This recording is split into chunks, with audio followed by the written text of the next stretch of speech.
ये सत्य घटना है परमात्मा कबीर देव जी के सह शरीर इस भूलोक को छोड़कर सतलोक जाने की। इस लीला को करके उन्होंने सिद्ध कर दिया कि वे ही सच्चे और पूर्ण परमात्मा हैं।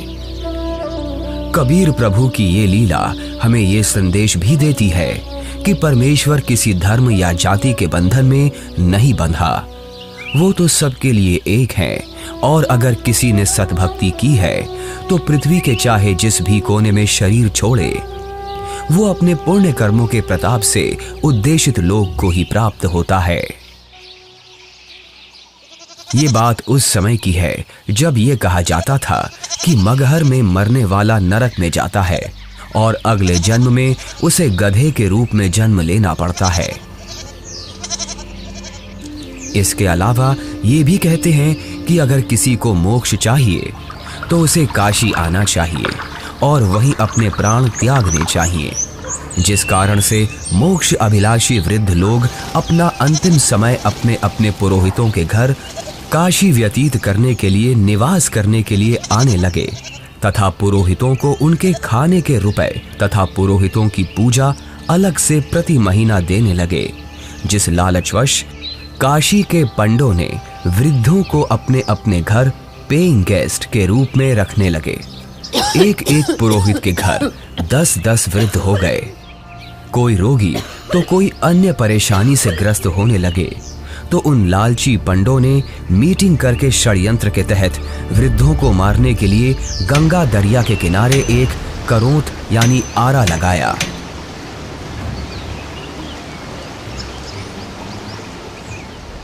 भ्रम फैलाया गया कि जो शीघ्र स्वर्ग जाना चाहता है तो इतने रुपए पूजा, जो उस समय की अधिकतम राशि थी, जमा कराओ। श्रद्धालुओं ने वृद्धावस्था के दुख से छुटकारा पाने के लिए तथा स्वर्ग जाने की भावना से वह महंगी फीस भी देने लगे। उन पंडों ने आदमियों का आरे से गर्दन काटने का पाप सिर पर ले लिया। पंडों के षड्यंत्र पर विश्वास करके वृद्ध अपने बेटों से काशी में प्राण त्यागने के लिए आग्रह करने लगे। लेकिन पिताजी, अभी आपकी और माँ की आयु ही क्या है? अभी तो आपको अपने पोतों का ब्याह देखना है, उनकी संतानों को अपनी गोद में खिलाना है।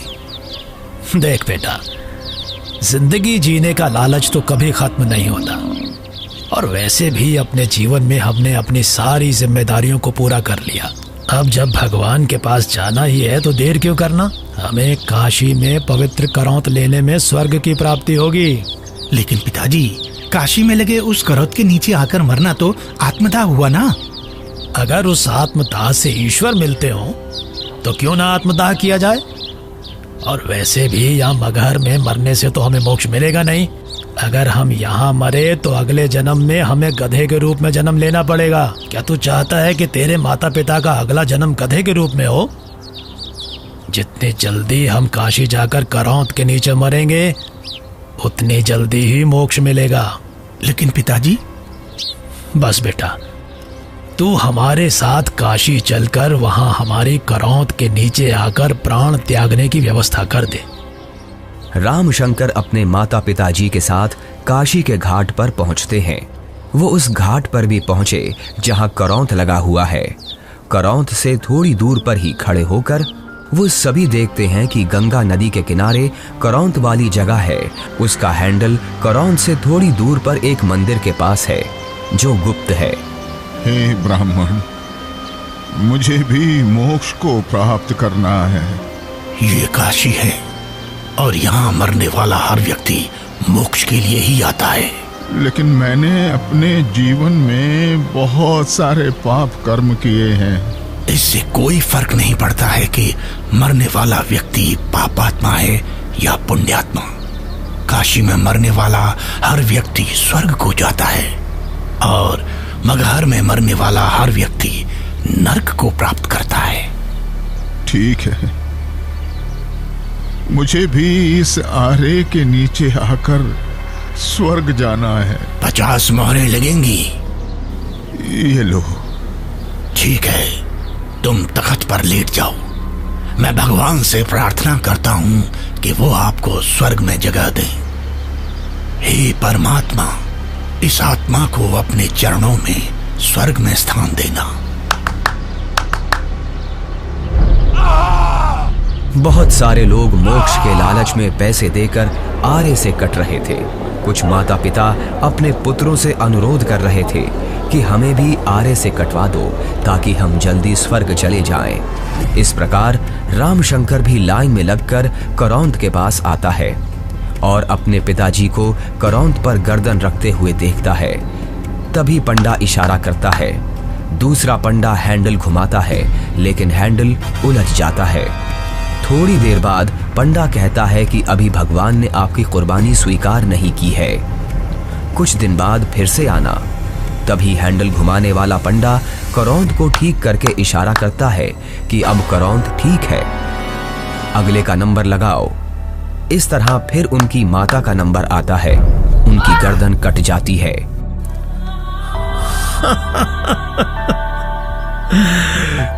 कितना भागा हूं मैं कि भगवान ने मेरी कुर्बानी स्वीकार नहीं की।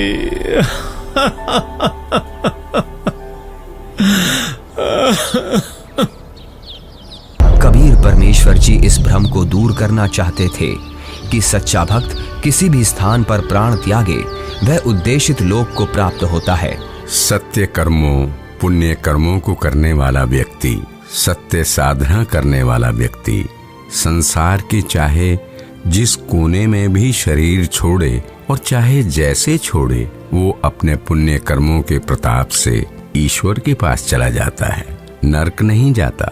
लेकिन दुष्कर्मों को करने वाला इंसान चाहे जहां भी मरे, चाहे काशी हो चाहे मगहर, उसे नरक की ही प्राप्ति होती है। सतलोक को प्राप्त करने के लिए पुण्य कर्म जरूरी हैं, ना कि काशी क्रोध के नीचे मरना। कबीर जी क्षमा कीजिए, लेकिन हम इस बात से सहमत नहीं हैं। ये पुण्य कर्मों को करने वाला व्यक्ति चाहे काशी में मरे या मगहर मरे, उसे स्वर्ग की ही प्राप्ति होगी। सत्य ये है कि अगर कोई भी व्यक्ति काशी में मरता है तो वो चाहे पुण्यकर्मी व्यक्ति हो या पापकर्मी, उसे स्वर्ग की ही प्राप्ति होगी। और अगर कोई व्यक्ति मगहर में मरता है तो वो चाहे पुण्यकर्मी हो या पापकर्मी, उसे नरक की ही प्राप्ति होगी। और इतना ही नहीं, मगहर में मरने वाला अगले जन्म में गधे के रूप में ही जन्म लेगा, ये भी निश्चित है। उस व्यक्ति को भी स्वर्ग की प्राप्ति नहीं होगी। ठीक है, तो मैं फिर मगहर में ही शरीर का त्याग करूंगा और स्वर्ग नहीं, स्वर्ग से भी आगे सतलोक जाऊंगा। और आप सभी पंडितों से मेरा आग्रह है कि आप सभी मेरे साथ मगहर चलें और मेरे शरीर छोड़ने के बाद अपनी ज्योतिष विद्या का प्रयोग करके ईमानदारी से सभी लोगों को ये बता देना कि मैं कहाँ गया हूँ। लोगों के बीच का ये भ्रम दूर होना चाहिए कि मोक्ष केवल काशी मथुरा में शरीर का त्याग करने से नहीं होगा, बल्कि मोक्ष केवल यथार्थ भक्ति से और मर्यादा में रहकर अपने जीवन का निर्वहन करने से होगा। आज आपके मुक्ति का दिन है। करौंद के नीचे आकर मोक्ष पाने के लिए तैयार हो आप? इस आरे अर्थात करौंद से मुक्ति प्राप्त करने के लिए कितनी मोहरें लगेंगी? केवल 50। पिताजी, आपको उस करौंद के नीचे अपने प्राणों को त्यागने की जरूरत नहीं है। क्यों? पर बेटा फिर मुझे मुक्ति कैसे प्राप्त होगी? पिताजी, मैं अभी एक बड़े महापुरुष कबीर देव जी के पास से ही आ रहा हूं। उन्होंने कहा है कि जो व्यक्ति पुण्य कर्म करता है वो सतलोक ही प्राप्त करता है। उसकी मृत्यु चाहे जहां हो। बल्कि खुद कबीर जी मगहर में शरीर त्याग कर ये साबित करने जा रहे हैं कि मगहर में मरने वाला नरक नहीं जाता। यदि उसने सत्कर्म किए हैं तो वो भी स्वर्ग ही जाता है। आपको करौंद के नीचे अपने प्राण त्याग करने की जरूरत नहीं है। पिताजी, इन दुष्टों ने माता जी की हत्या की है। ये पाप कर रहे हैं। अरे अरे, ये क्या कर रहे हो? कबीर देव जी को ज्ञान नहीं है। तुम्हारा दिमाग फिर गया? ज्ञान नहीं है? वो तो साक्षात परमात्मा हैं। तो ठीक है, हम भी उनके साथ मगहर चलते हैं और देखते हैं कि उनकी कही गई बातों में कितना सच है और कितना झूठ।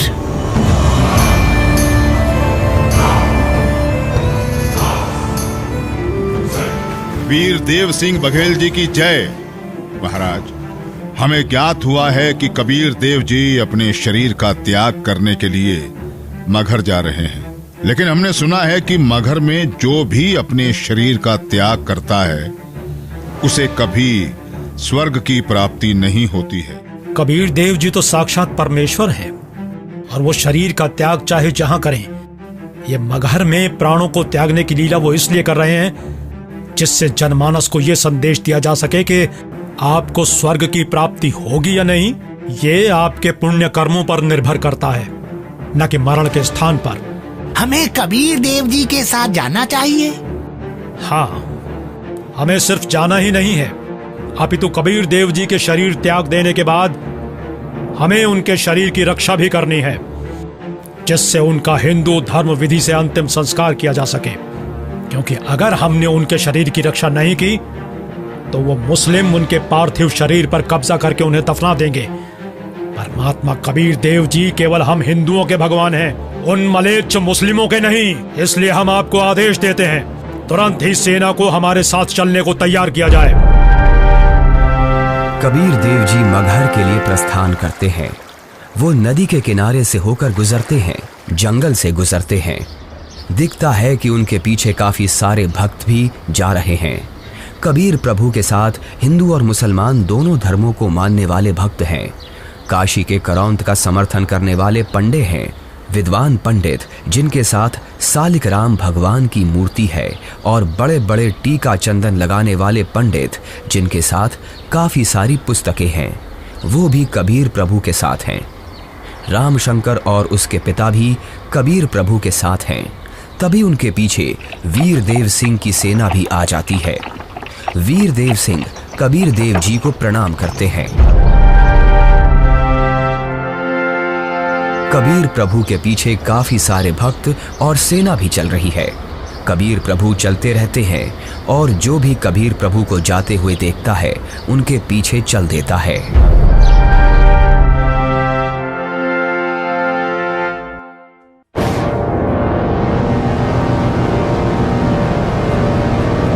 सलाम वालेकुम नवाब बिजली खान पठान साहब। वालेकुम अस्सलाम। कहिए, क्या खबर है? जी नवाब साहब, हमें पता चला है कि खुदा के रूप हमारे पीर कबीर जी महाराज मगहर आ रहे हैं, और सुना है कि वो यहाँ अपनी रूह को अपने जिस्म से आजाद करके सतलोक को रवाना हो जाएंगे। क्या? फिर तो हमें इसी पल कबीर जी के पास पहुंचना होगा, और कबीर जी की रूह के इस दुनिया से जाने के बाद उनके जिस्म को अपने कब्जे में लेकर इस्लाम के रिवाजों से उनके शरीर को धरती में दफन करना चाहिए। और इस बात का भी ख्याल रखना चाहिए कि उनका जिस्म काफिर हिंदुओं के हाथ न लगे। जी नवाब साहब, ऐसा ही होना चाहिए। सेना को हमारे साथ कबीर जी के पास चलने के लिए फौरन तैयार किया जाए, लेकिन कबीर जी को इस बात की अभी भनक न लगे।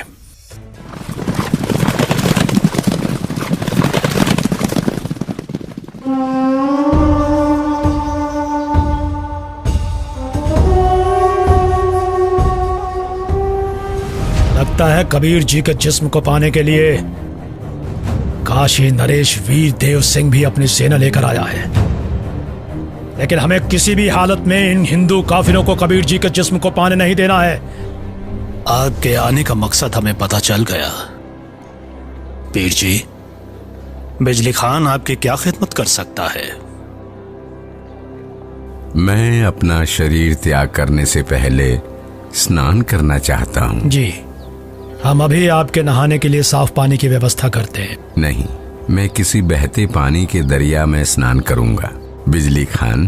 पीर जी, यहाँ एक दरिया बहता था जिसका नाम आमी नदी था, लेकिन पीर जी, शंकर भगवान के श्राप के कारण उसका पानी अब एकदम सूख चुका है। चलो दिखाओ मुझे वो आमी नदी कहाँ है। जी पीर जी, चलिए। कबीर देव जी, वीर देव सिंह, बिजली खान और उनके सेना और बाकी के भक्त उस आमी नदी के पास पहुंच गए। कबीर देव जी ने उस सूखी हुई नदी को देखा। कबीर देव जी ने अपने हाथ जोड़कर प्रार्थना की और फिर अपने हाथों को हवा में ऐसे लहराया जैसे कि वो नदी को बहने का इशारा कर रहे हों। कबीर प्रभु के ऐसे इशारा करते ही थोड़ी दूर पर नदी की ही जगह पर एक जोर से धमाका हुआ और धरती के अंदर से पानी का सैलाब निकला। ये देखकर सभी लोग चौंक जाते हैं और सभी भक्ति भाव से भरकर कबीर प्रभु को देखते हैं और अपने हाथ जोड़ लेते हैं। पूरी नदी में पानी भर जाता है।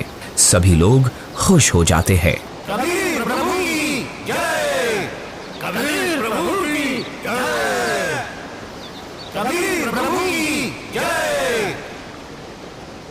आदेश दें प्रभु। हुक्म दे मालिक। मुझे 2 सफेद चादरें चाहिए, एक बिछाऊंगा और एक ओढ़ूंगा। जो आज्ञा प्रभु। इसी क्षण 2 सफेद चादर यहाँ लाई जाएं।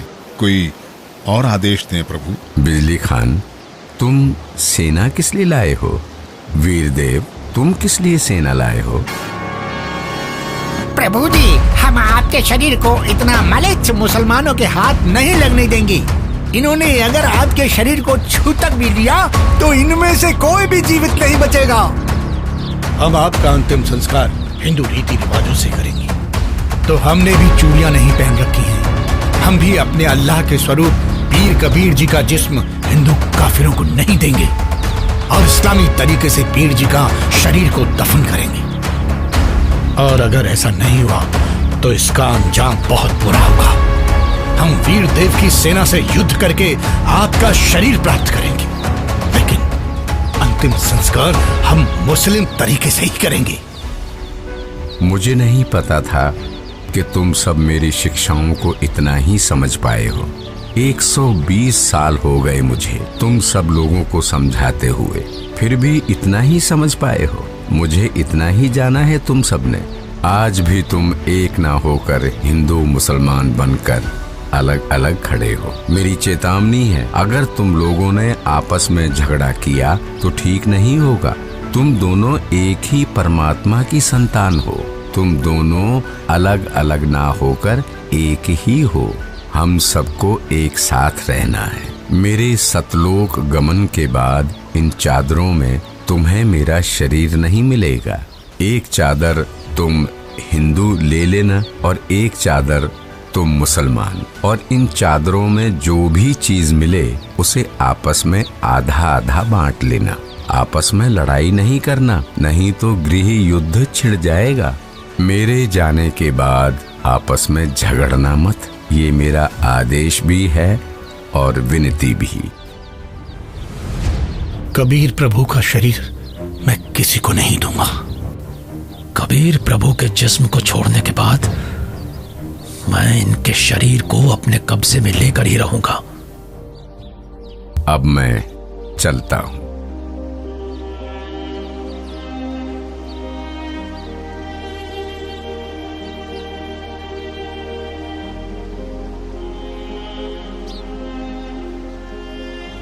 देखो ब्राह्मणों, मैं जा रहा हूं सतलोक, इस पृथ्वी से और तुम्हारे स्वर्ग से शंखों कोस दूर।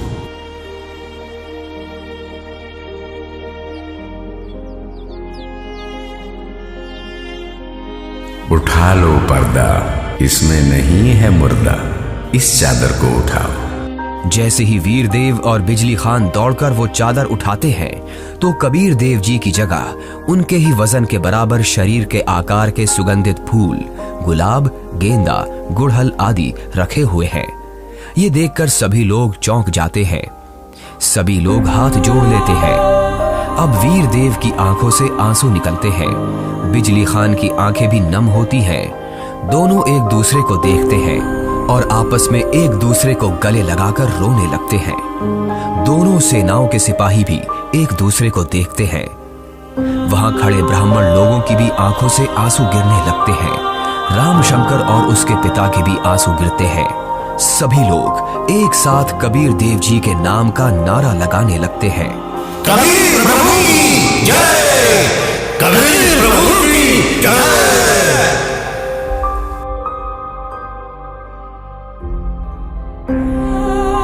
कबीर प्रभु, हमको माफ करना, हमने आपको पहचाना नहीं। आप तो खुद अल्लाह ही थे। बहुत बड़ी गलती हो गई हमसे, हमने भगवान को नहीं पहचाना। कबीर प्रभु की बात हमने नहीं मानी। अब हम सब एक होकर रहेंगे और उनकी कही सारी बातें मानेंगे। या अल्लाह, माफ कर हमें। भगवान माफ करो हमें। कबीर भगवान हमें माफ करो। भगवान हमें माफ करो। फिर हिंदू और मुसलमानों ने आपस में वो फूल बांट लिए और मगहर में ही कबीर प्रभु की याद में 2 अलग अलग स्थानों का निर्माण किया। और फिर उन्हीं में से कुछ फूल लाकर वीर देव सिंह ने काशी में चौरा का भी कबीर प्रभु जी के स्थान का निर्माण किया। उसे कबीर चौरा नाम से जाना जाता है। वहां पर कबीर पंथ का बहुत बड़ा आश्रम बना है। कबीर प्रभु जी ही सच्चे और पूर्ण परमात्मा हैं, जिन्होंने हम सबको रंग भेद, जाति धर्म भेद आदि के आधार पर ना बंटकर एकजुट रहना सिखाया। परमात्मा एक विशेष जाति या समूह का नहीं होता। परमात्मा तो सबका एक है, जिसका नाम कबीर देव है।